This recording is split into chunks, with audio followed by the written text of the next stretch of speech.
All right, so today we're going to be getting into Lil Yachty and Dr. Umar Johnson discussing their views on the BBL culture. Let's get into it. I got a question. What do you think about our young women just doing like body modifications to themselves, like some type of surgical? Spiritually and culturally, it is an offense against God. To get a BBL? It is an offense against God to desecrate your temple in any way. When you hear Dr. Ifa Tunde, when you hear Big Papa say, I want a BBL, I'm talking about a big blueberry lemonade. Oh, yes. Tattoos? Tattoo is not as bad if you ain't got a million of them. But spiritually speaking, your human temple was not meant to be desecrated. And here's the question I would ask of my beautiful African queens who get surgery. What are you going to do? You got a BBL at 32. What is that going to look like when you're 72? What kind of health are you going to be in? How toxic will those implants be? What about the leaking bags that I hear about, the leaking ass bags and breast bags? A lot of our sisters with these physical body surgeries, BBLs and big breasts, they're going to be in a whole lot of trouble when they become elders. Are they even going to be able to walk and carry that mess around? Or are they going to have to run back to the surgical table and get that stuff pulled out their body if it hasn't already turned into a carcinogen? Because I think a lot of that garbage they putting in their bodies is cancer causing. But guess who I blame for it? I'm not blaming my little sisters for getting a BBL. I'm not blaming my little sister for getting that collagen in their lips. I'm not blaming my little sisters for getting them breast implants. Who you blaming? I'm not blaming my little sisters for getting those car windshield wiper eyelashes. Propaganda? Social media? I'm Who you blaming blaming? us. Who? The Black black man? man? Yes, sir. Why? Why? Because we Oh, have get the hell out of here, Dr. Umar. You gonna blame black men for black women getting whatever type of surgeries they want. Do you know that not even their mothers, their fathers, their great friends, uncles, aunties, no one could tell them not to get it? And soon as someone get up and decided like they're gonna tell them not to get it, that's the person they're cutting off for the rest of their life. This is what they want to do. This is their self-interest. To put that and blame black men for that, you're wrong, Dr. Umar. Let's see how this goes.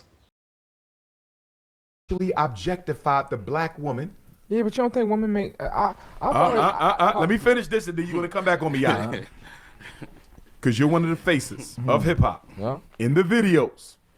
I'm not holding you accountable for what everybody does, but generally speaking, there's few mediums of media that have sexually objectified the black woman more than hip hop. So, if I'm a little black girl and every other music video I turn on, she's half dressed with big breasts and a big ass, and I want a black man to want me and like me, and I probably ain't got no daddy because the white man locked him up or the police killed him off, what am I going to do to be attractive? I'm going to go and get a BBL. What I'm saying is black men, not just hip hop, I want to clarify. Black men, period. Professional black men, athletes, everyday brothers, all of us. I don't want to make the hip hop community more responsible, but y'all definitely leading the pack in terms of the sexual objectification of the black woman.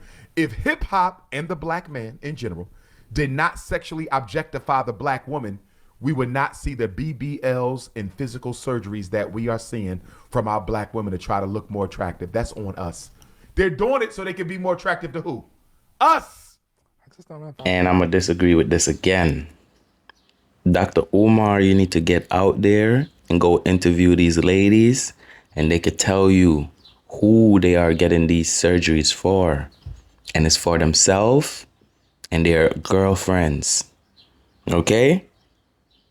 Get out there, do the interview, do the legwork, and you will see for yourself. Let's continue. Agree with that. Let me ask you a question. If we went outside right now, if Lil Yachty said, I don't date black women who don't have their own natural hair, you don't think that's going to cause a change in the way they do their hair? I've said it, And I have seen black women come back to my lectures the second time in Atlanta, the second time in Baltimore, the second time in Brooklyn and Phoenix and LA. Dr. Umar, look at me. I took your advice. I'm natural now. And these are not even All right, let me say something about that. Him saying that he don't like to see it probably at his lectures, and the ladies who are interested in him speaking at his lectures, just because they want to be comfortable in his lectures, they come back with their natural hair.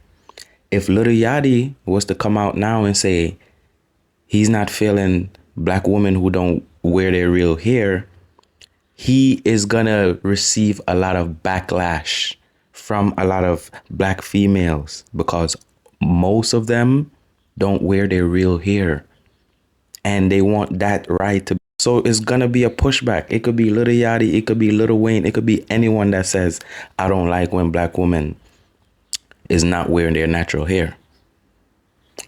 Dr. Umar, come on, my brother. Come on. I'm dating. But for me to say nothing is more attractive than a black woman with her own hair, and to see black women take that to heart and change it, imagine if it came from Lil Yachty. Yeah. Brother, you will influence a whole generation of black girls into accepting their own natural African beauty, because we are oppressed through our inability to provide for our families. The black woman is oppressed by European standards of beauty. Black women spend more money on cosmetics than all other women put together in America. You know why? Because from the plantation to the projects to the penitentiary to the playground, she been told she ugly. And because Disagree again. Black females get all of these cosmetology things done to them because that's what they want. Matter of fact, let's talk about in the year 2024. The standard of beauty is black. White women are rushing to get their lips filled. White women are rushing to go into the gym to get ass. The standard of beauty is blackness. So for the black females to run out there and trying to get even bigger asses than what the white girls are getting now, that's showing that they are just in competition with other females. And this is why they're getting these modifications. Let's get back into it. of that, black women spend disproportionately more money on cosmetics than all other women put together per capita of her population. All right. So what I was going to say was that I think a lot of women make decisions, A, for themselves, and B, to impress their friends just as much as a man. Tell me about the, okay, go ahead. That's just what I'm saying. You Like, said impress their friends. yeah, I think a lot of women do things to like keep up with their friends and impress them. Are Like, you telling me you think women got the BBLs more to impress their girlfriends I'd say more. than to be viewed as attractive as a man? I didn't say more, but I do think there's Which women. one leads? Huh? So what? Which one leads? Impressing the friends? I think impressing. or I wanting think to be for perceived themselves. as attractive? What? I ain't gotta be attractive. I think it's just for self-esteem. I think sometimes women look in the mirror. Did you hear what he just said? But not It's for what? But for them, Self-esteem, Yachty. Right, to for themselves though. It don't have to be for another Okay, man. but why is the self-esteem low without the BBL? It could be based on your friends. No, it's based on the values of the culture and the society in which they live. And we got to admit something, black men. We have sexually objectified the black woman into a sexual instrument. And you know why this hurts me? Who's the number one sex trafficking victim in America right now, Yachty? Teenage black girls. I know that. 12 to 17. And guess what the biggest population is, Queen? 14 to 17. They're the number one commodity on the international child sex trafficking ring, at least in America. So you got these. Really? Oh yeah, Oh, Atlanta's the is biggest very hub big for child trafficking. Los Angeles is the biggest in the country, but Atlanta is one of the top ones. I have the airport here. They like even have signs in there, like in the airport. That Wow. Like the leading for sex Which makes sense because Atlanta is the busiest airport in the country, I think. Yeah. So that would make sense. But guess what? If black girls are being sexually objectified by black men and they're being hunted on the child sex trafficking ring, do you know what that means?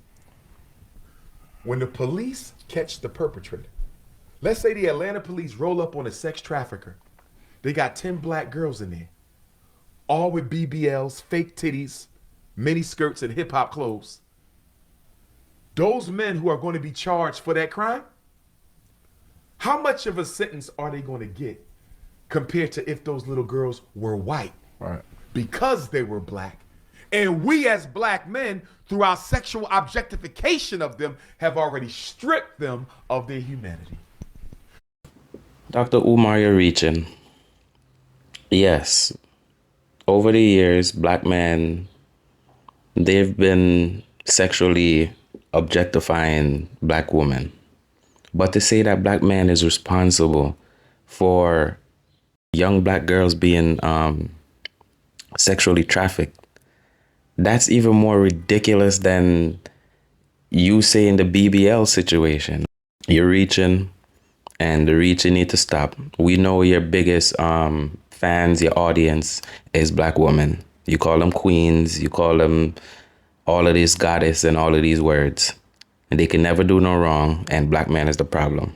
We already know your talking points because we know who most of your supporters are. You need to stop the pandering and bring the realness back. Okay, Dr. Umar? I understand you're trying to build a school, but all of this pandering is not helping the school to be built even quicker. You need to stop it.